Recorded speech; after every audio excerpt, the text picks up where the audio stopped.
Hola, buenos días, iglesia. Somos Javi Cintia Matilda, y Ana, y estamos muy contentos de saludarles en esta mañana. Les echamos mucho de menos y les mandamos un fuerte abrazo diciendo: Jesús ha resucitado. Hola, un saludo para todos. Esperamos vernos muy pronto y podernos dar un abrazo.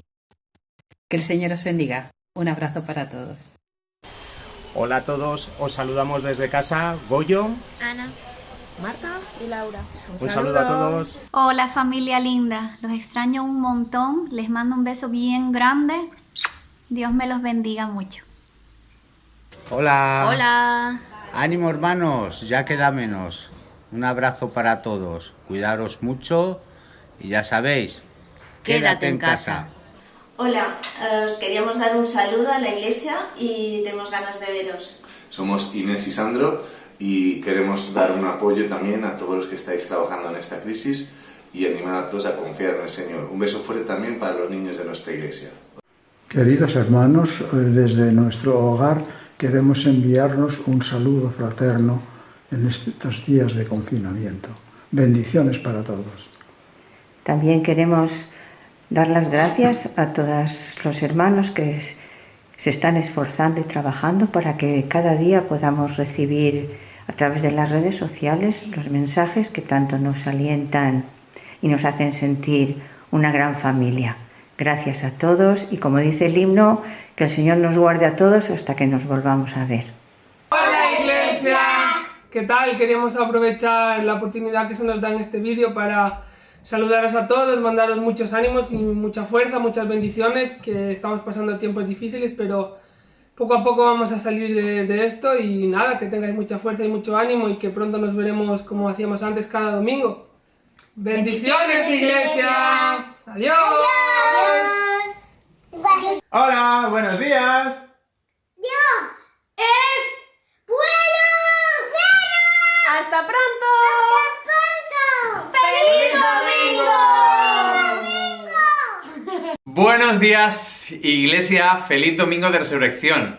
Qué mejor manera que empezar con estos vídeos, ¿verdad? Estoy segurísimo que te han sacado una sonrisa. Yo por lo menos, que soy el que los va recibiendo, cada vez que lo veía, pues la verdad es que me veía sonriendo mientras miraba esos saludos y da mucho gusto poder vernos los unos a los otros.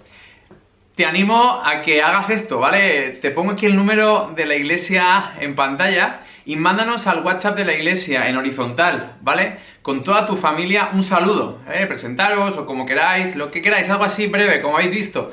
Pero saludad a la iglesia va a estar muy feliz de ver que estáis bien, que todo va en orden y unas palabras así pues de bendición. Así que os animo a que hagáis esto, que nos mandéis vídeos al WhatsApp de la iglesia para que podamos ir poniéndolos en los cultos online cada domingo. Antes de seguir, antes de empezar, antes de todo, necesito anunciaros un par de cositas. El primer anuncio es que mañana, lunes, no va a haber banco de alimentos, pero sí pasado mañana, el martes a las 5 de la tarde, va a haber banco de alimentos para todas aquellas familias que tengáis esta necesidad y la semana que viene volverá a estar abierto, ¿vale? Cada semana vamos a intentar abrir el banco de alimentos para poder satisfacer las necesidades de la gente de la iglesia. Como ya dijimos hace un par de semanas, está abierto el periodo de inscripción para bautismos. Si estás interesado en bautizarte, si estás interesada, pues manda un WhatsApp aquí al número de la iglesia para que podamos apuntarte en este proceso de bautismos. Sé que estamos en cuarentena, no sabemos cuándo vamos a hacer los bautismos, pero este año va a haber bautismos. Vamos a entrar en el agua, vamos a entrar en el Mediterráneo y nos vamos a bautizar en el nombre de Jesús. Entonces, si tú ya has tomado esa decisión o estás planteando de tomar esa decisión, escríbenos para que podamos darte más información. Queremos recordaros que tenemos los grupos de oración. Cada día, de lunes a sábado, hay un grupo de hermanos de la iglesia que se están reuniendo para orar. Quiero ponerte aquí la foto en pantalla para que puedas ver los horarios. Y si te interesa sumarte a cualquiera de estos grupos, no dudes en escribirnos al WhatsApp de la iglesia para que podamos decirte cómo entrar a dicha reunión. Seguimos animando a que os llaméis los unos a los otros.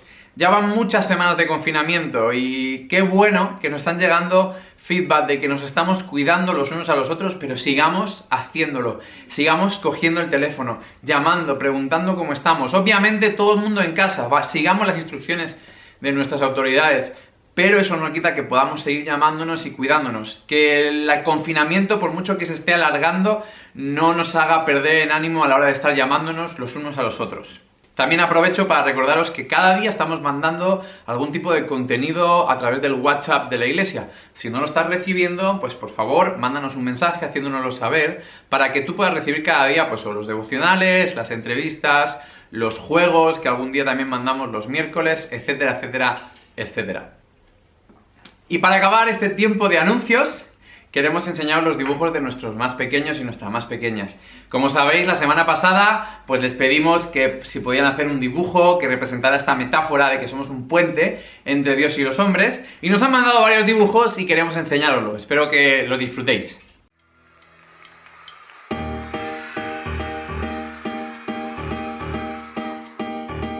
Quiero que brilles en mí, que todo el mundo pueda ver, que tu amor es siempre fiel, que tu amor es real. Yo voy a brillar con tu amor y así el mundo sabrá que tu amor es grande. Quiero que brilles en mí, que mis amigos puedan ver, que como tú no hay otro igual, que tu amor es real. Toda mi vida es para ti, yo te la doy, voy a servir. Quiero ser una luz que brilla en todo el mundo. Yo voy a brillar con tu amor y así el mundo sabrá que tu amor es grande. Enhorabuena a todos los niños y las niñas por esos dibujos tan increíbles. La verdad es que también a mí pues me enternece el corazón poder ver esos mensajes y poder ver esos dibujos y ver cómo interpretáis vosotros esta figura. Me ha encantado, ¿vale? Así que muchísimas gracias por vuestro trabajo y enhorabuena. Y tengo una sorpresa especial para todos los niños y niñas. Y es que el Ministerio Infantil nos han preparado una clase preciosa para que puedan disfrutar los más pequeños y las más pequeñas de la casa. Ya está colgado en YouTube, ya podéis verlo, así que podéis elegir. Si queréis ver el culto hasta el final y después cuando al acabar el culto ponerle el vídeo a los niños, o incluso, pues si queréis, ya que los niños están ahí sentados, pues darle el pausa y que puedan ellos ver el vídeo y demás, y luego disfrutar el tiempo de alabanza, no sé. Un poco a la carta, como queráis, pero que sepáis que ya está colgado en YouTube esa clase para los niños y niñas de la escuela dominical, ¿vale? Así que ahí lo podéis disfrutar, os lo hemos mandado también a través del WhatsApp de la iglesia. Y ahora sí, vamos con el tiempo de alabanza. Un tiempo donde de verdad espero que sea un tiempo en el que estemos con una actitud activa y propositiva y que no sea una actitud pasiva, pues de ver un par de vídeos de cómo nuestro grupo de alabanza los interpreta varias canciones, sino que realmente sea un tiempo de alabanza a nuestro Señor. Y quiero leeros el Salmo 105, sus primeros 5 versículos. Dad gracias al Señor, invocad su nombre, dad a conocer sus obras entre las naciones, cantadle, entonadle salmos, hablad de todas sus maravillas, sentíos orgullosos de su santo nombre, alégrese el corazón de los que buscan al Señor, recurrid al Señor y a su fuerza, buscad siempre su rostro, recordad las maravillas que ha realizado, sus señales y los decretos que ha emitido. Aquí el salmista nos está invitando a dar gracias a Dios por las cosas que ha hecho, que hablemos de todas sus maravillas y que recordemos 3 cosas: sus maravillas, sus señales y sus decretos, las cosas que Él nos ha dicho.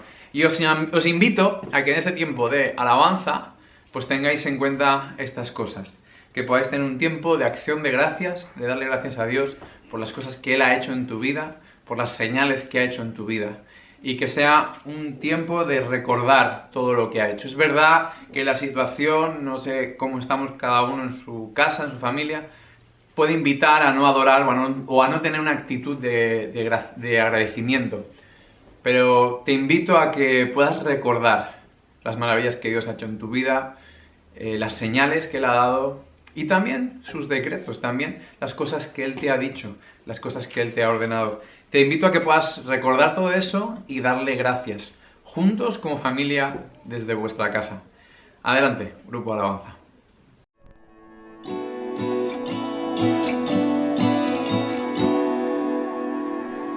Señor mi Dios, al contemplar los cielos, el firmamento y las estrellas vi, al oír tu voz en los potentes truenos y ver brillar el sol en su cenit.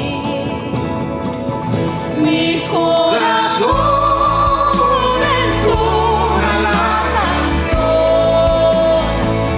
cuán grande es Él, cuán grande es Él. Mi corazón entona la canción,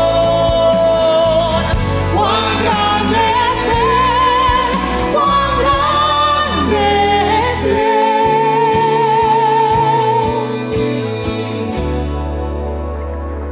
Cuando recuerdo el amor divino que desde el cielo al Salvador envió, aquel Jesús que por salvarnos vino y en una cruz sufrió y por mí murió. Mi corazón entona la canción, cuán grande es Él, cuán grande es Él.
tú mi cruz, tu vida diste ahí, y ahora libre soy. Oh, Jesús, te adoro por lo que hiciste en mí.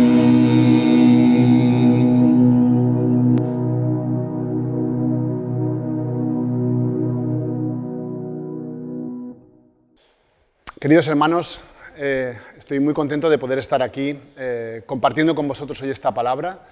En esta mañana también especial que celebramos el Domingo de Resurrección, de esta manera tan extraña, con la que no nos habíamos encontrado nunca desde nuestras casas, pero estoy seguro también que el Espíritu Santo, que es el mismo para todos, también está con nosotros hoy en nuestras casas, acompañándonos, y le pedimos a Él, le pido a Él personalmente que pueda también esta palabra ser de bendición para vosotros.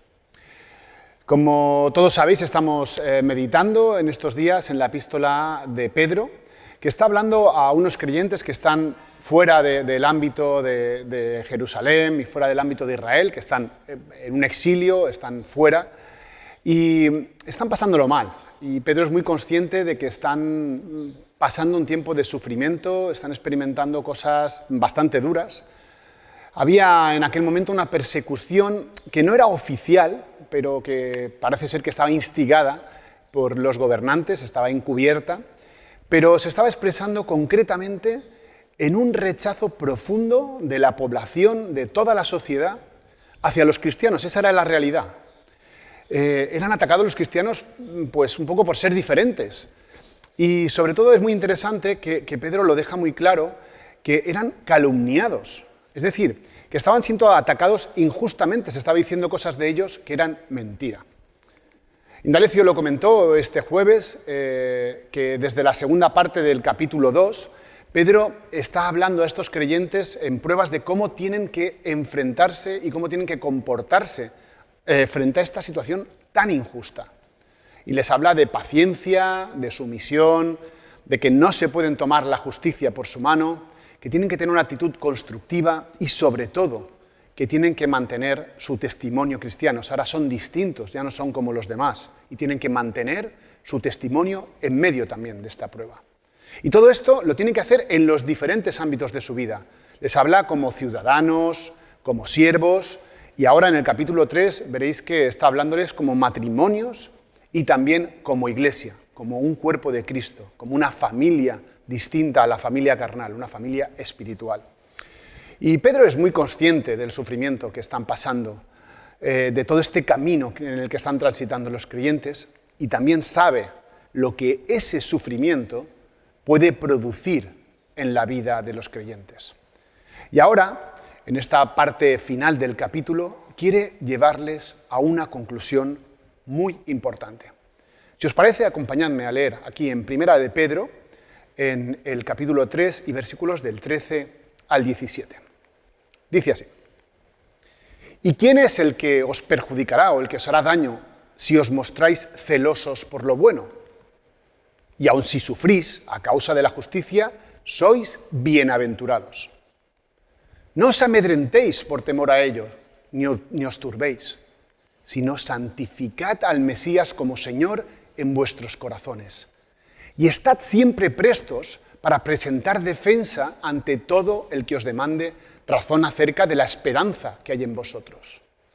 Pero con mansedumbre y reverencia, que está traducido también como temor, con mansedumbre y temor, teniendo buena conciencia, para que en lo que murmuran de vosotros sean avergonzados los que ofenden vuestra buena conducta en el Mesías. Porque mejor es que padezcáis obrando bien, si lo quiere la voluntad de Dios, que obrando mal. Interesante esta lectura, y de ella podemos sacar una primera conclusión en el versículo 13. Y es que Pedro hace una pregunta que tiene un doble sentido. Fijaos que dice: ¿y quién es el que os perjudicará si os mostráis celosos por lo bueno? Es una pregunta que les hace. Pero, por un lado, esta pregunta esconde una afirmación. Es decir, si todo vuestro empeño es hacer el bien, es complicado que os hagan daño, porque no van a tener dónde agarrarse. Diferente cuando os hacen daño porque habéis hecho el mal, de eso he hablado antes a los siervos. Pero si lo estáis haciendo bien, es complicado que tengan donde agarrarse. Esto es evidente, es obvio. Pero, por otro lado, es una pregunta retórica, ya que le sigue una afirmación condicional en el siguiente versículo, en el 14. Dice, y aún si sufrís a causa de la justicia, sois bienaventurados. Es decir, Pedro sabe de que a pesar de hacer el bien, podemos tener sufrimiento real, aunque sea injusto. Y es que la injusticia es un fruto del pecado que hay en nosotros. La capacidad de hacer daño, de hacer el mal que tenemos los seres humanos es realmente inmensa, insondable. Pero Pedro cita las palabras que escuchó de Jesús en el Sermón del Monte, ¿os acordáis?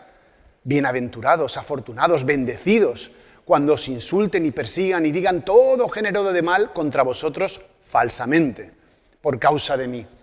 Regocijaos y alegraos, porque vuestra recompensa en los cielos es grande. Y yo aquí me pregunto, ¿soy consciente de la posibilidad de sufrir injustamente por causa del Señor? ¿Me doy cuenta de que eso está ahí? Porque debo estar preparado. Porque, hermanos, el evangelio de la prosperidad y de que todo va a ir bien es un engaño también. Porque sí que es cierto que Dios nos cuida, Dios nos protege, Dios quiere que tengamos una vida plena. Pero la posibilidad del sufrimiento está ahí. E incluso nos dice aquí el apóstol que puede ser usada por Dios, pero no para mal, sino para bendición. Así que examinémonos y pensemos si somos conscientes de que está esa posibilidad, porque eso nos hace también estar preparados para cuando llega el sufrimiento. Y Pedro sabe que aun teniendo esta gran promesa del mismo Jesús que hizo en el Sermón del Monte, el sufrimiento puede producir consecuencias en nosotros que no son nada deseables. Y aquí entra concretamente a exponer una de ellas, que es el temor. El miedo, el temor, es uno de los temas transversales que está en toda la carta. Va a aparecer varias veces en toda la carta. Pedro lo ha mencionado ya varias veces anteriormente y lo va a mencionar más adelante, en diferentes acepciones. Pero aquí, en el versículo 14, vemos una acepción muy concreta. Y nos viene a decir que si pasamos por todo eso, por la injusticia, por el sufrimiento, no os amedrentéis por temor a ellos, ni os turbéis. Esto es lo que dice el versículo 14. Y es un versículo complicado de entender desde nuestra perspectiva actual, porque cuando tratamos el temor a la luz de la Biblia, tenemos un problema cultural. Porque desde nuestra visión actual, el miedo solo tiene significados negativos. Pero el miedo en sí mismo no es algo negativo. De hecho, tiene una faceta claramente positiva y deseable. Porque el temor, cuando está bien dirigido y bien enfocado, es un mecanismo muy útil y muy necesario para protegernos. Por ejemplo, yo tengo miedo a las alturas, lo tengo que reconocer. Y cuando me acerco a un mirador, a veces hemos estado en grandes miradores, en sitios increíbles, yo no me acerco al borde del mirador, aunque haya algo para protegerme, no me acerco si no estoy agarrado a algo. Porque en este caso, mi miedo a las alturas me lleva a tomar unas precauciones para no caerme. O, por ejemplo, yo no meto los dedos en un enchufe, porque yo tengo miedo a las consecuencias que puede tener la electricidad en mi cuerpo. Y eso me permite seguir vivo y no morir electrocutado. Y en el entorno judío al que se está dirigiendo Pedro, tenían muy claro que el temor en sí mismo no es bueno ni malo. Hay un matiz y es que siempre está asociado el temor a otras dos variables que le dan un sentido u otro.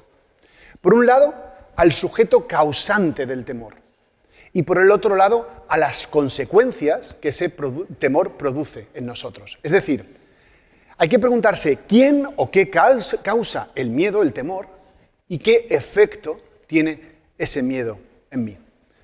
Y si os parece, vamos a analizar entonces la segunda parte de este versículo 14 desde este nuevo punto de vista. Acordaos que decía, no os amedrentéis por temor a ellos, ni os turbéis. ¿Quién produce el temor? La primera pregunta que nos tenemos que hacer. Ellos. Las personas que están atacando a los cristianos estaban produciendo un sufrimiento real, plausible, con sus actitudes y con sus acciones. Y eso producía un miedo entre los creyentes. Y segunda pregunta, ¿qué efecto produce el temor. En este caso, el temor produce amedrentamiento, que es paralización, produce falta de acción, pero también produce confusión, angustia y ansiedad. Esa es la respuesta que está en este versículo. Pero vamos a ir un poquito más allá, porque escondido en este verso podemos ver otro efecto que produce el miedo. Y es que aquí Pedro está citando Isaías 8, un pasaje bien conocido por la audiencia a la que él se dirigía. Vamos a ponernos en situación, es un poco complicado, pero Acaz, el rey de Judá en aquel momento, estaba sufriendo un ataque de los sirios. Y además se encontraba en un dilema muy profundo, porque su propio pueblo le había sitiado Jerusalén para presionarle.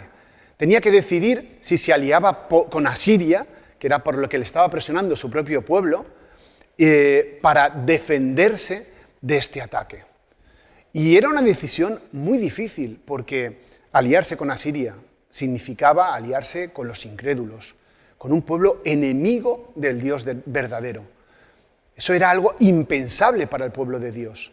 Pero el miedo había afectado a todo el pueblo, a ellos, acordaos cómo lo dice Pedro, y él estaba viendo a toda esta gente forzándole a tomar una decisión basada en el miedo.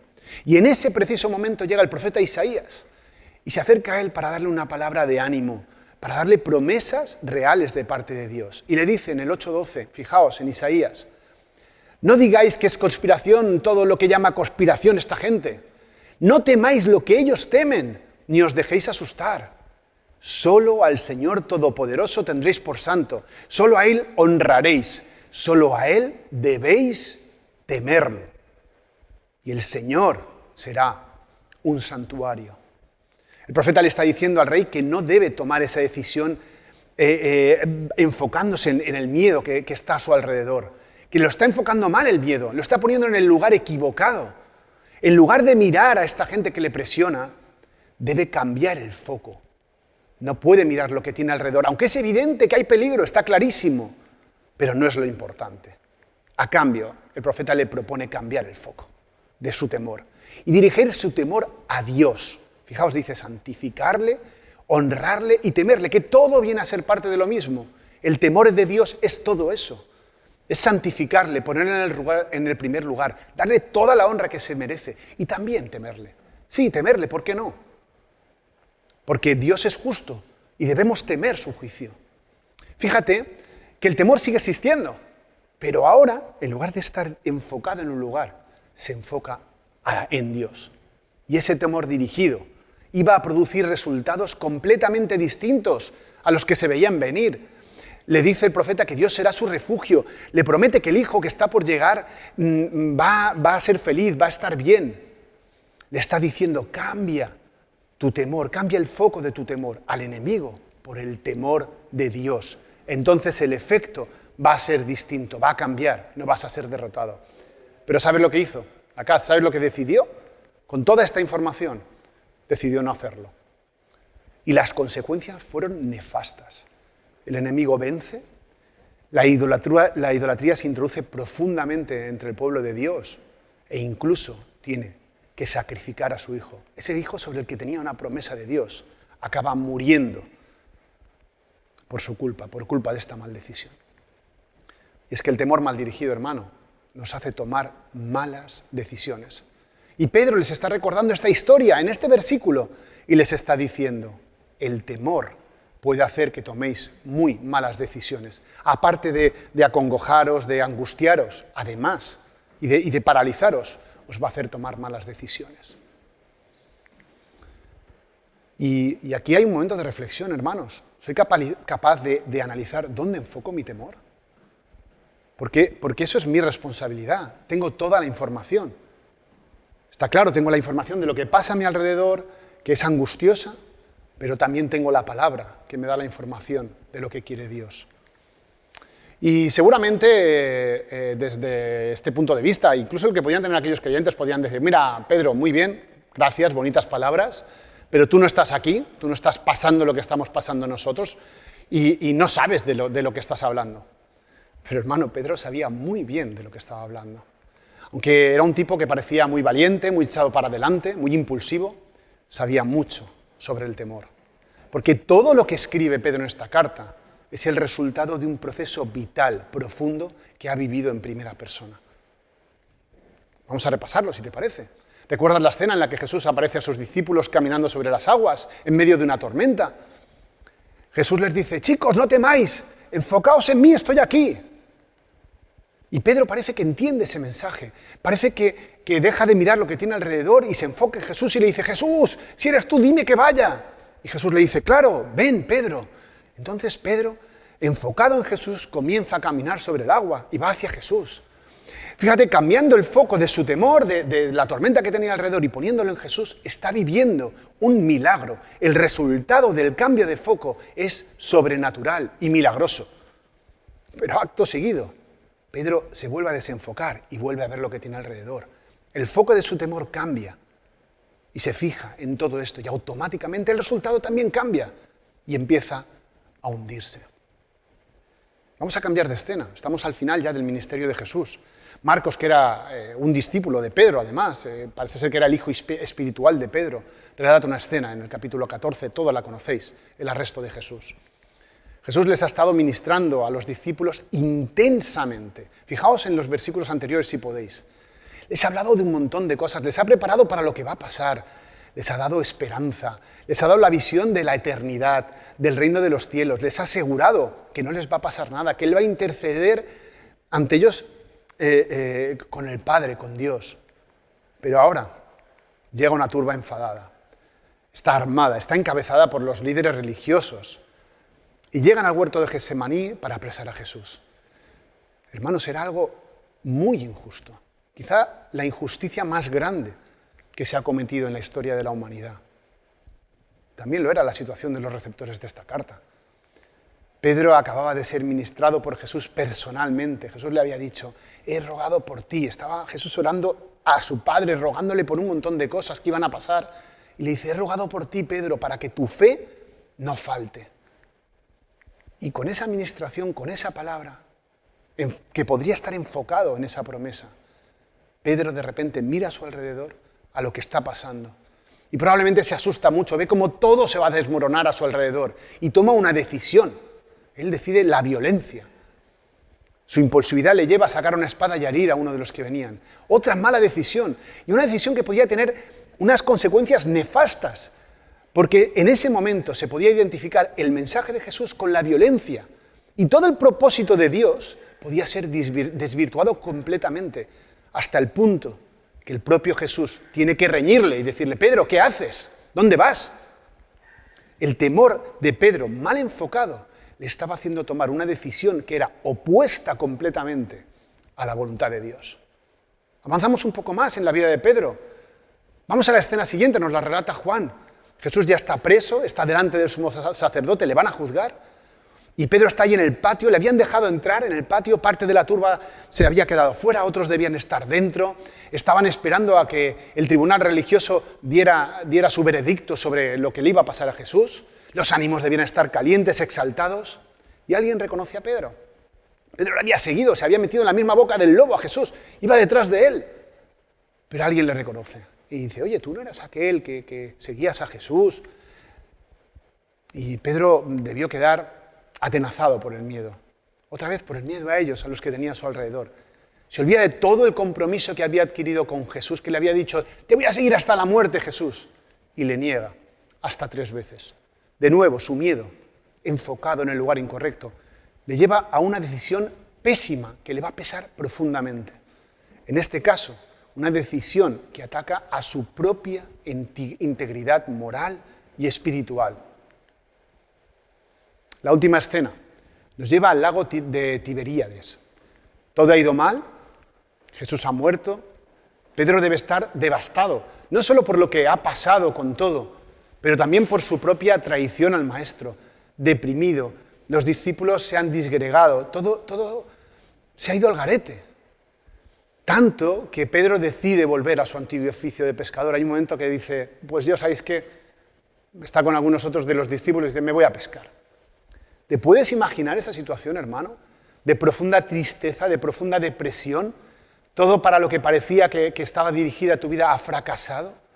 las profundas consecuencias que el miedo malentendido de Pedro le estaban haciendo pasar por una situación profunda de depresión. Ni siquiera consigue pescar Pedro. O sea, en lo que antes era su medio de vida, echa la red y ni siquiera pesca. Todo está perdido. Pero ahí, Pedro vuelve a tener un encuentro con el Maestro.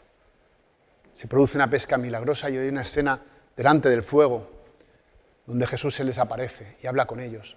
Y habla con Pedro personalmente, cara a cara. Y le obliga a reflexionar sobre todo lo que ha pasado y sobre los sentimientos profundos de Pedro, sobre lo que hay en su corazón. Le dice, Pedro, ¿me amas? Hasta 3 veces. Entonces se produce algo muy interesante, porque Jesús le dice 2 cosas. Le dice, apacienta mis ovejas y sígueme, frente al mar. Después de una pesca milagrosa, como había sucedido hacía 3 años, en el llamamiento del propio Pedro. En aquella ocasión Jesús le había dicho, te haré pescador de hombres. Pero ahora le da un nuevo propósito. Cuida de mis hijos, cuida de mis ovejas. Sígueme otra vez. Le vuelvo a decir, sígueme. A una cosa nueva. A una cosa nueva, porque algo era diferente. Porque Pedro se estaba enfrentando a otro Jesús. A un Jesús resucitado, hermano. Un Jesús que había vencido sobre la muerte. Que estaba cumpliendo todo lo que había anunciado.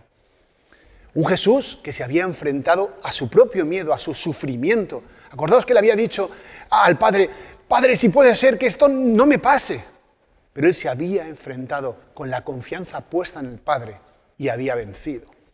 Un Jesús que había enfocado en Dios, se había enfocado en Dios, en su Padre, en lugar de en la realidad que estaba a su alrededor y que había vencido.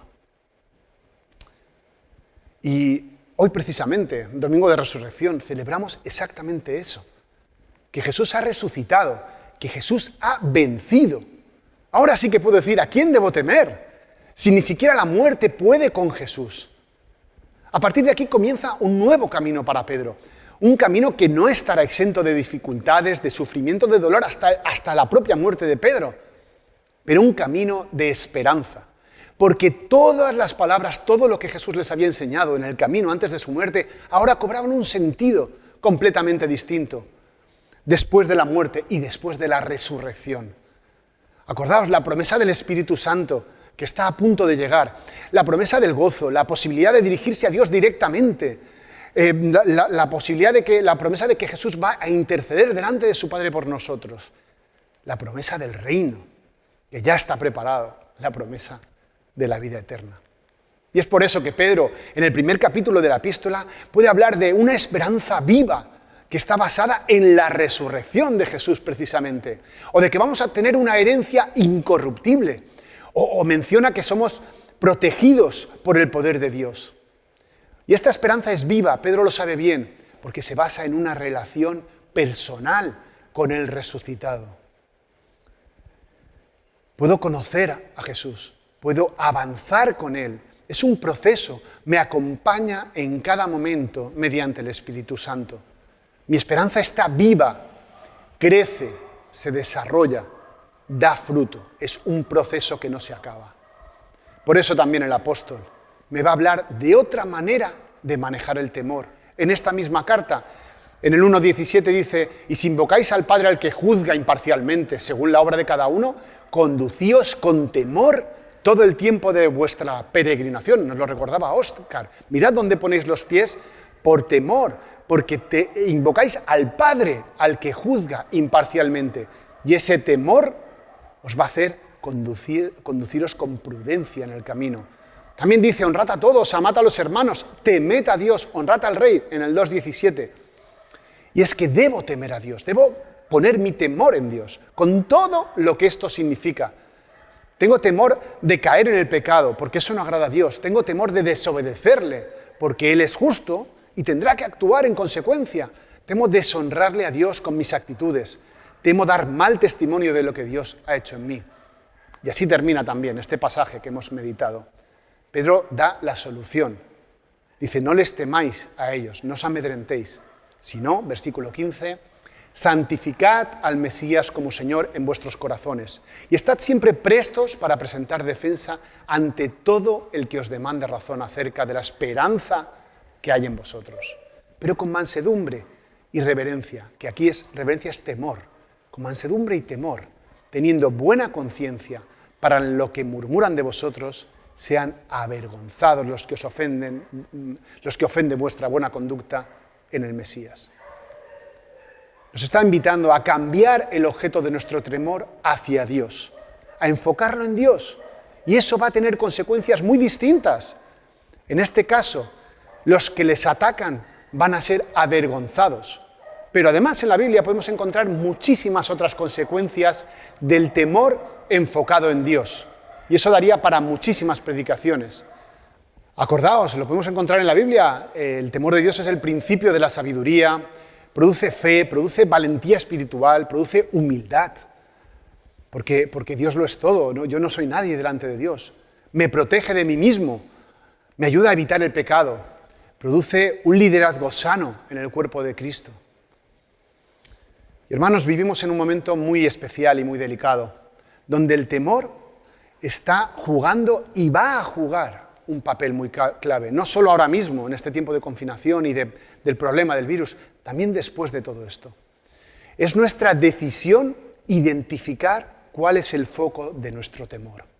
Podemos elegir, acordaos del rey, podía elegir dónde poner nuestro temor. En las circunstancias, en todo lo que está pasando a nuestro alrededor, en mi situación laboral, económica, familiar, en lo que dice la gente. Si elijo eso, hermano, sé ya cuáles van a ser las consecuencias. Paralización, angustia, ansiedad y malas decisiones. Ese camino puede marcar mi vida profundamente. Y hay mucha gente, hermano, mala y el enemigo interesados en que enfoquemos nuestro temor de esta manera. ¿Sabes por qué? Porque nos hacemos dóciles, manipulables, vulnerables. Nos exponemos a que hagan con nosotros lo que quieran. Pero tenemos otra opción. Enfocar nuestro temor en Dios. Cambiar el foco.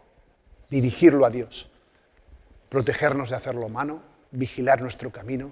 Reconocer que solo Dios tiene poder para cumplir tantas promesas que nos ha hecho y que tenemos preparadas. En definitiva, temer a Dios. Pero para eso, hermanos, debemos conocerle profundamente.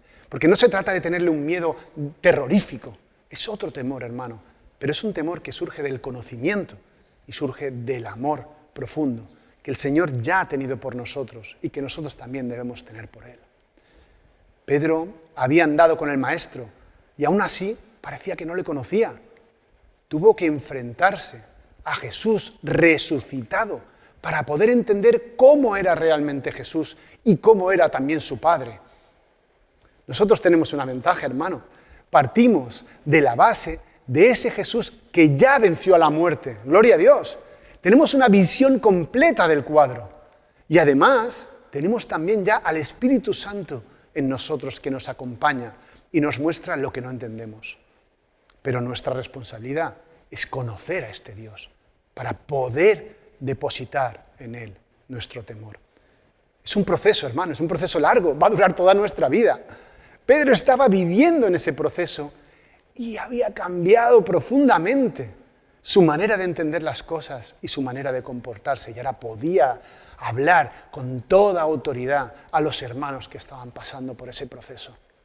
Y eso mismo debo hacer yo. No me sirve de nada hacerme el valiente como Pedro. Yo solo no puedo en mis fuerzas. Ahora mismo hay un montón de mensajes en las redes, vamos a salir, hay que ser fuertes, hay que ser valiente, hermano. Tienes derecho a derrumbarte, no hay ningún problema. Tienes derecho a tener miedo, es cierto, pero tienes la posibilidad de cambiar el foco del miedo. ¿Significa que no somos realistas? En absoluto, somos realistas, pero tenemos una esperanza viva. Tenemos al Espíritu Santo que nos acompaña y nos va a ayudar a conocer al Padre, a temerle y a poder agarrarnos a esta esperanza. ¿Dolerá? Posiblemente. ¿Sufriremos en el camino? Es una posibilidad. Pedro nos lo dice aquí. Pero el resultado de ese sufrimiento, hermanos, va a ser bendición. Dios puede usar el sufrimiento para que traiga bendición en nuestras vidas. Eso sí, lo que sí te puedo asegurar es que el resultado cambiará radicalmente. Porque enfocar el temor en Dios va a traer esperanza, va a traer fe, va a traer crecimiento también personal y en el cuerpo de Cristo. Y va a traer promesas cumplidas. Creo que es muy importante, hermanos, que pidamos al Señor que mediante el Espíritu Santo nos ayude a enfocar correctamente nuestro temor. De este modo también va a haber otro resultado interesantísimo que apunta Pedro en su epístola. Vamos a ser de testimonio a nuestro alrededor.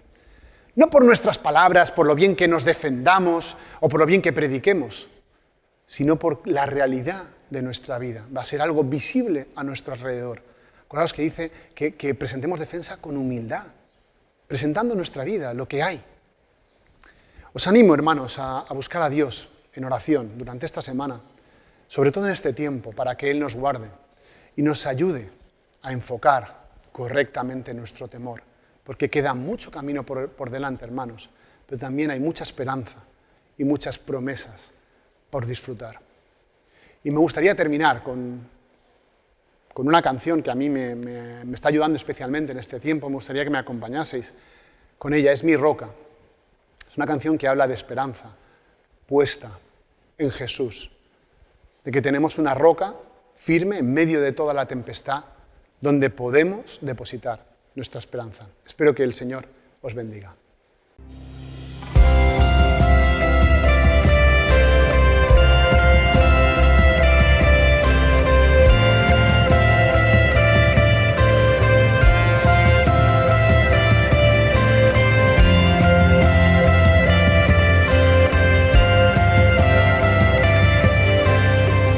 Mi esperanza está en Jesús,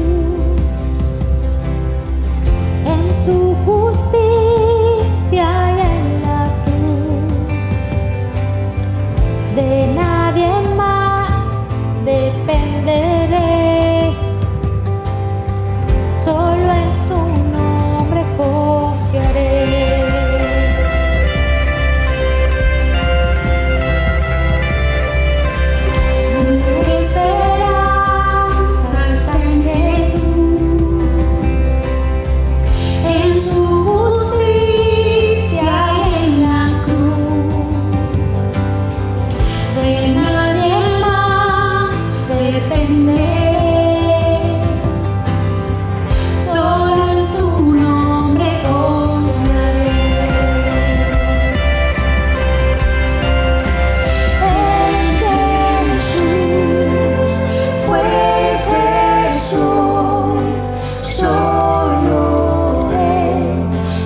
mancha ante Él vendré, justificado por la fe.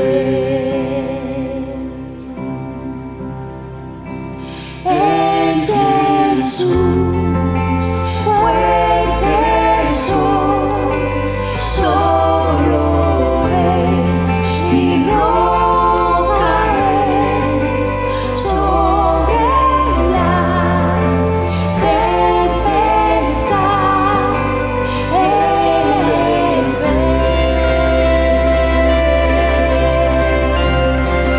en Jesús fuerte soy, solo Él mi roca es, sobre la tempestad Él es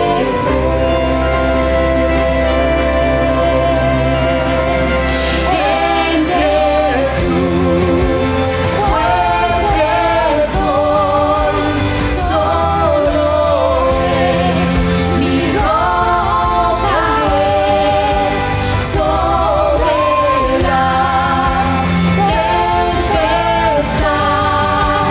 Él es en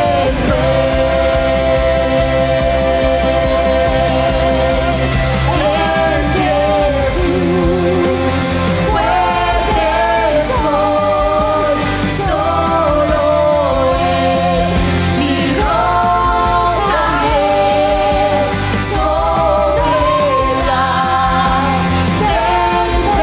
tempestad Él es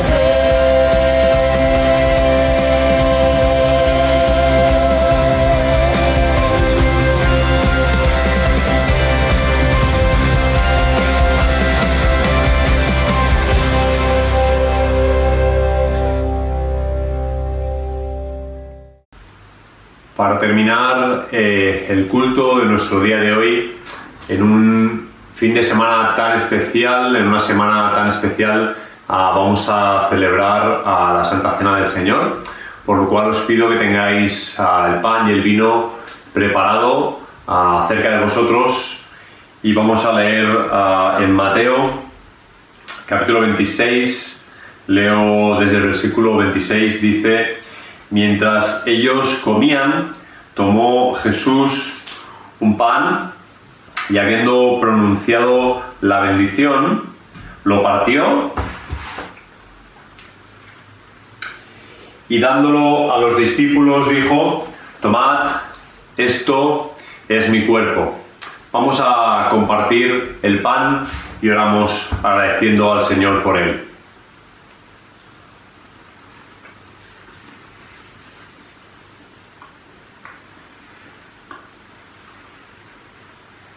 Padre, gracias porque podemos participar de este momento tan especial. Gracias porque nosotros no somos merecedores de lo que tú has hecho por nosotros, pero gracias, Jesús, de que a pesar de que nosotros mismos te llevamos a la muerte y tú cediste tu vida, entregaste tu vida por nosotros, gracias porque esa muerte en la cruz y la posterior resurrección que hoy celebramos son lo que nos dan acceso al Padre. Gracias porque eres el puente del que se nos hablaba la semana pasada, eres el camino de acceso al Padre, eres el Mesías, eres el Salvador, y tu liberación, tu redención a través de la cruz y a través de la resurrección, a través de este nuevo pacto del que estamos leyendo, nos permite ser tus hijos, ser adoptados por ti y celebrar día tras día tu presencia en nosotros, la presencia de tu Espíritu en nosotros, morando en nosotros de forma continua y garantizando, Señor, la esperanza viva para la que tú nos has llamado. Gracias, Señor, por tu salvación. Quiero leeros también un poquito más adelante, en el capítulo 28, dice el versículo 5: y el ángel tomó la palabra y dijo a las mujeres: vosotras no temáis, porque sé que estáis buscando a Jesús, el que fue crucificado. No está aquí, porque resucitó como lo había dicho. Venid y ved el lugar donde yacía. Id sin demora a decir a sus discípulos que ha resucitado de los muertos y va delante de vosotros a Galilea. Allí lo veréis, he aquí os lo he dicho. Vamos a participar también de la copa, agradeciendo por la sangre del pacto y oraremos también. Os ruego que cojáis vuestras copas y participéis del vino.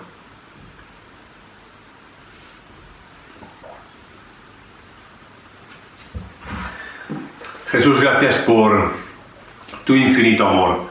Gracias porque derramaste tu sangre y hoy mis hermanos y yo podemos saborear esta copa porque tú fuiste el que la bebiste, Señor. Fuiste tú el que te enfrentaste a la muerte y fuiste tú, Señor, el que hizo el movimiento final, jaque mate, Señor, a la muerte. Ya no hay más muerte, no hay que temer, Señor, a la muerte, no hay que temer al infierno, no hay que temer a la soledad, no hay que temer al dolor, no hay que temer al sufrimiento.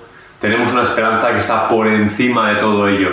No quiere decir que aquí no vayamos a sufrir, Señor, pero sí quiere decir que si morimos contigo aquí y ahora, resucitaremos contigo, Señor, y nos llevarás contigo. Gracias porque nuestras vidas están seguras en ti por el pacto en tu sangre, Señor. Gracias por poder disfrutar de este momento, de celebrar que estamos seguros en ti, estamos seguros. Gracias por tus palabras, gracias por tu pacto, Jesús. En tu santo nombre. Amén. Iglesia, seguimos adelante, día tras día, buscando a nuestro Señor, buscando al Señor por el cual podemos celebrar este pacto juntos. Proclamemos este pacto a nuestros vecinos. Vamos a bendecir a nuestros vecinos, a ayudarles en mitad de su sufrimiento y a decirles que hay esperanza en mitad de su sufrimiento. Que tengáis muy buena semana.